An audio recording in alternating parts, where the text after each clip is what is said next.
Acts 25. Now when Festus was come into the province, after 3 days he ascended from Caesarea to Jerusalem.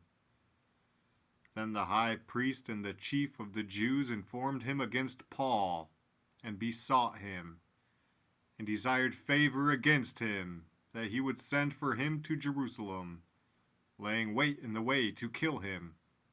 But Festus answered, that Paul should be kept at Caesarea, and that he himself would depart shortly thither. Let them therefore, said he, which among you are able, go down with me, and accuse this man, if there be any wickedness in him. And when he had tarried among them more than 10 days, he went down unto Caesarea, and the next day sitting on the judgment seat commanded Paul to be brought. And when he was come, the Jews which came down from Jerusalem stood round about, and laid many and grievous complaints against Paul, which they could not prove. While he answered for himself, neither against the law of the Jews, neither against the temple, nor yet against Caesar, have I offended anything at all. But Festus, willing to do the Jews a pleasure, answered Paul, and said, Wilt thou go up to Jerusalem, and there be judged of these things before me? Then said Paul, I stand at Caesar's judgment seat, where I ought to be judged. To the Jews have I done no wrong, as thou very well knowest. For if I be an offender, or have committed anything worthy of death, I refuse not to die. But if there be none of these things whereof these accuse me, no man may deliver me unto them. I appeal unto Caesar. Then Festus, when he had conferred with the council, answered, Hast thou appealed unto Caesar? Unto Caesar shalt thou go. And after certain days King Agrippa and Bernice came unto Caesarea to salute Festus. And when they had been there many days, Festus declared Paul's cause unto the king, saying, There is a certain man left in bonds by Felix, about whom, when I was at Jerusalem, the chief priests and the elders of the Jews informed me, desiring to have judgment against him.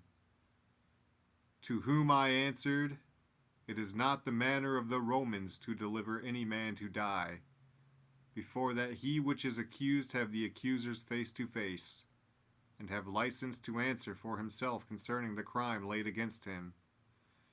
Therefore, when they were come hither, without any delay on the morrow I sat on the judgment seat, and commanded the man to be brought forth, against whom when the accusers stood up, they brought none accusation of such things as I supposed, but had certain questions against him of their own superstition, and of one Jesus, which was dead, whom Paul affirmed to be alive. And because I doubted of such manner of questions, I asked him whether he would go to Jerusalem, and there be judged of these matters. But when Paul had appealed to be reserved unto the hearings of Augustus, I commanded him to be kept till I might send him to Caesar. Then Agrippa said unto Festus, I would also hear the man myself. Tomorrow, said he, thou shalt hear him.